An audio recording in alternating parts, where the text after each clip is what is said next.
I think this is going to be fun. We already do not know who is meant to be talking when, so It's going to be fine. We're going to have a great episode or a debrief.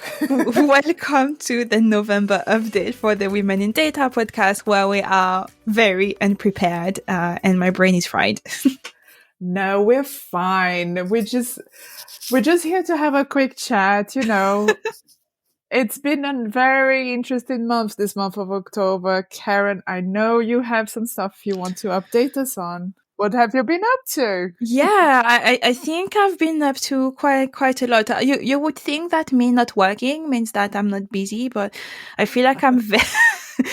Next time someone asks me about my strength, I will say my strength is to keep myself busy and overload myself with stuff to do.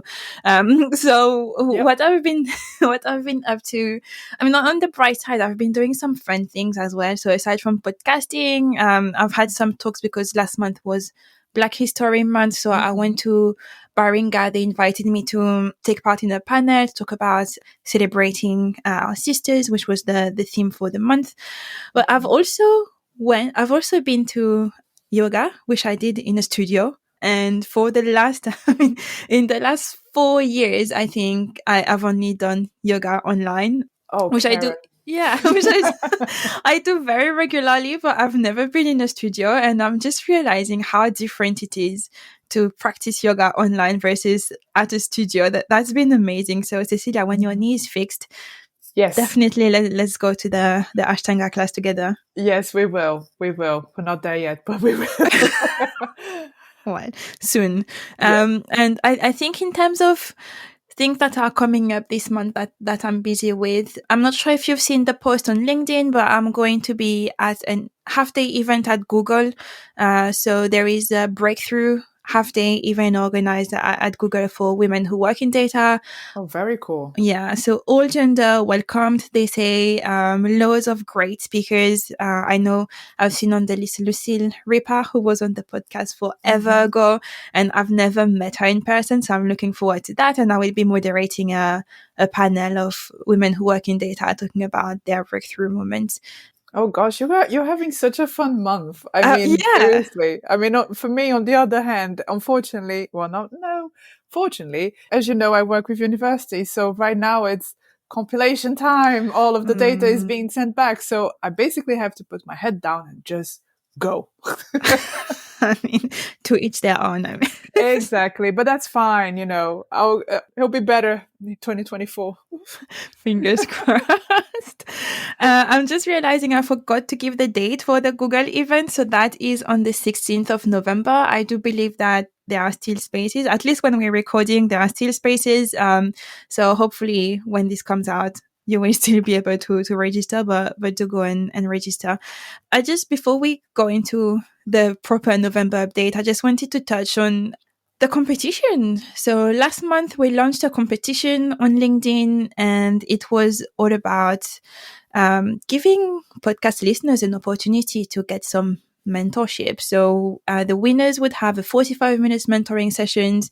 And I just wanted to say thank you to everyone who participated. It was very overwhelming to see your comments, and also people reshared the post for the competition. So it was great to see that. I got very excited. It was great. I mean, the participation was amazing. We had some really good questions, and what's happening right now is that we're busy making sure that we find the best leaders for the best questions, just to make sure that we match the right people comparing to whatever the question was. So we'll be in touch with all the winners very, very soon. So bear with us. Yeah, we haven't forgotten about you. And I'm just realizing, when we said very unprepared for this episode, and I'm like, introduction is going to last 1 minute. We are now at 4 minutes 30. This episode is never going to be a short format. No, because we're talking. Exactly. So coming this month on the podcast, this has been keeping us very busy because November this time is a bit of a weird month. Usually we have 2 episodes per month, but because November, I don't know, we have 3 episodes coming out this month. So the first one is going to be a co-hosted episode between you and I, Cecilia, so myself and Mhm. Cecilia, where we're talking about crafting your role when expectations are not clear. Then the second one is going to be with Regan Avon, who is the founder of Women in Analytics in the US. And she's going to be talking about how generative AI is impacting data strategies. And the last one is with Sumati Tyagarajan, and she's going to be talking about the transferable nature of data skills and how they helped her move from industry to industry, but also changing work settings. Cecilia, do you want to tell us a bit more about the co-hosted episode? Yes, absolutely. So while we were catching up with friends, we realized that so many of us are actually unclear of what exactly is expected in our roles. So we needed to talk about this. This is an issue, especially when it comes to getting promoted or to like career planning or career advancement. So we thought, why don't we try and put together our best tips on how to address this? And we got amazing feedback and help from Carolyn Pancrast, who is the coach and founder of Be Brave Collective. She shared her knowledge on the topic, and I have to say, she shared some really interesting stuff. I mean, we had thought about it and we discussed, but she really put it out there perfectly. So we Yeah. basically split the episode between three parts, which I thought was quite interesting when we were putting it together because, people that work in data. So first of all, what do? You research and collect the data. What a surprise. Don't we like that? I know, it's my favorite part. So then afterwards, we come back to everything that we had, all of the data we've gathered, all of the stakeholders and people we spoke to, and we consolidate our findings, and then we start crafting our role. And once we get all of that, that's great. So this is where we are. So where do we want to go? So we kind of start identifying the way forward. So it's an episode filled with tips. I learned a few. I will be using most of them, but also don't be scared. You don't have to use all of them. Just pick and choose whatever suits you. Yeah, I think that was a good conversation we had together. And now I'm realizing we put the episodes in the wrong order. So I'm going to talk about the episode with Sumati. Sumati, but Sumati will be closing the November. We will have Regan before, but let me talk about that episode. Yeah, so I think in this conversation, what I found very exciting is so many times I have people telling me, if you want to be a good data leader, you need to find an industry, an area, get there as soon as possible and become a subject matter expert there. And this is something that doesn't sit well with me because I like to try new stuff. I love to learn things a bit differently and get other perspectives.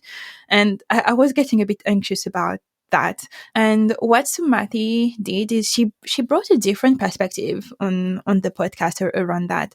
She's a data leader who is challenging the norm for career trajectories in data. And in our conversation, what she talked about is the transferable nature of data skills and how they've helped her move from industry to industry, but also working in different work settings. So she worked in consulting, she worked in nonprofit, she worked in higher education, corporate, etc. And now she's working for an MBA team. So very interesting, very rich career. And for her, the success to do that is to learn to rapidly build credibility with leaders, but also with your team. So she talks a lot about building credibility up and down. So we tend to focus on building credibility up, but she's talking about building credibility down as well. And during the episode, something that stuck with me is Sumati inviting us to really identify and lean on our non-technical skills. So what she says is when we work in data or in a technical field, we tend to fill our CVs with all the technical. So I'm saying CVs, she says resume because she's in the US. Sure. And she's talking about the fact that we keep putting in our CVs slash resumes things like I can code with R and Python and I can do this statistical modeling and all these things.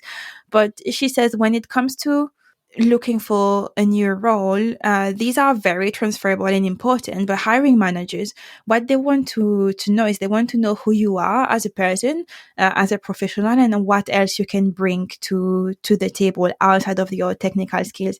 So she really invites us to reflect on these non-technical skills. And when she's is looking for a new role herself, the skills that she really highlights in her CV are communication skills, project management, and relationship building skills, which she feels like we build in careers in data without even noticing, because this is something we do on a daily basis. We do them all the time.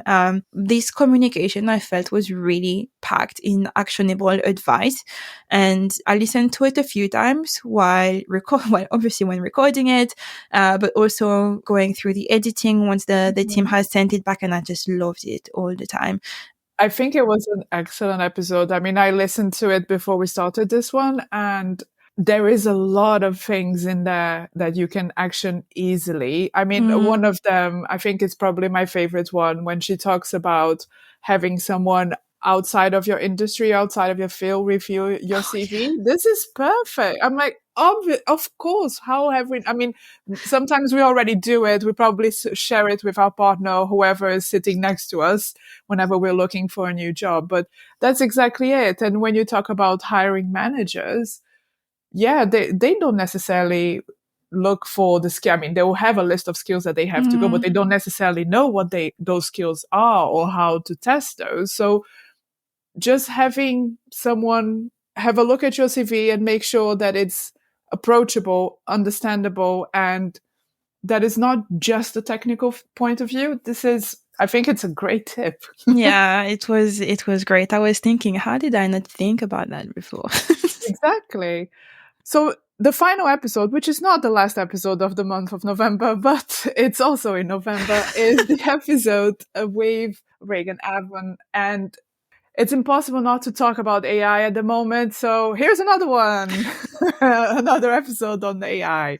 But, joking aside, I thought it was a great episode. Karen had a great interview with Regan, and she's been basically working in AI for 10 years, and not only since ChatGPT exists. Because I feel like before AI, yeah, maybe something in the background, nobody talked about it. And then since GPT came out, it's all we talk about. So Mm. you guys are talking about the hype AI has been surfing on the past year or so, which is kind of abnormal. And, the pros and cons of having so much attention in the field. My favorite part was when Regan was talking about the hype cycles, and which is great to provide, a lot of interest, a lot of marketing, and let's be honest, a bit of finance too, because without that, you can't really progress. Yeah. So it allows the innovation to happen. So I quite like that.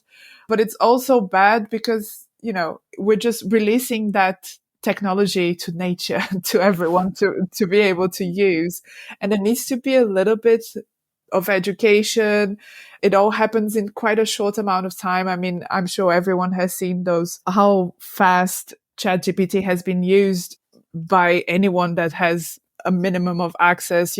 When you compare it, how much users you have on Facebook and how much it took them to grow to ChatGPT. I mean, it's insane. It's also about trying to prevent bad things from happening, which I find fascinating and so scary at the Yeah. same time. And I also think, you guys made a comparison with how data scientists were viewed about 10 or 15 years ago to AI today. I guess it's the same as with data scientists, where everyone wanted to have a data science. So data scientists in their organization, everyone wants to have some kind of AI integration in their business.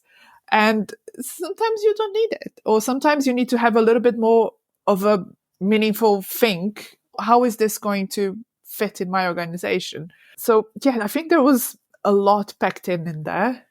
Yeah, I think Regan really highlighted the point of, how so when you were talking about sometimes you don't need it, sometimes you need to review the processes, and she very well highlighted the fact that the data strategy should not be separated from the business strategy, and Yes.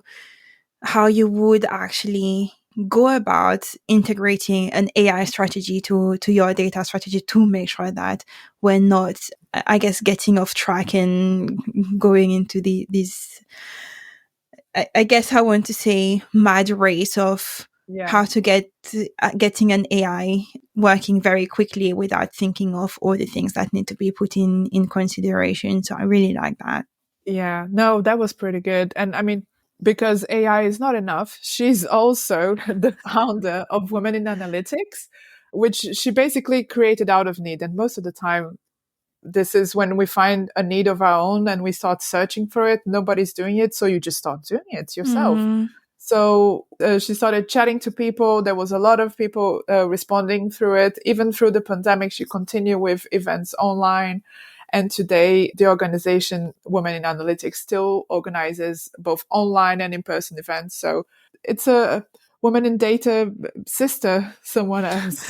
I mean, you should see the lineup they have at their annual event. It was, I think, their annual event was in September or October. I can't remember. I remember her planning it. Mhm. That was mad. I was looking at it and I was thinking, oh, I wish I was in the US right now.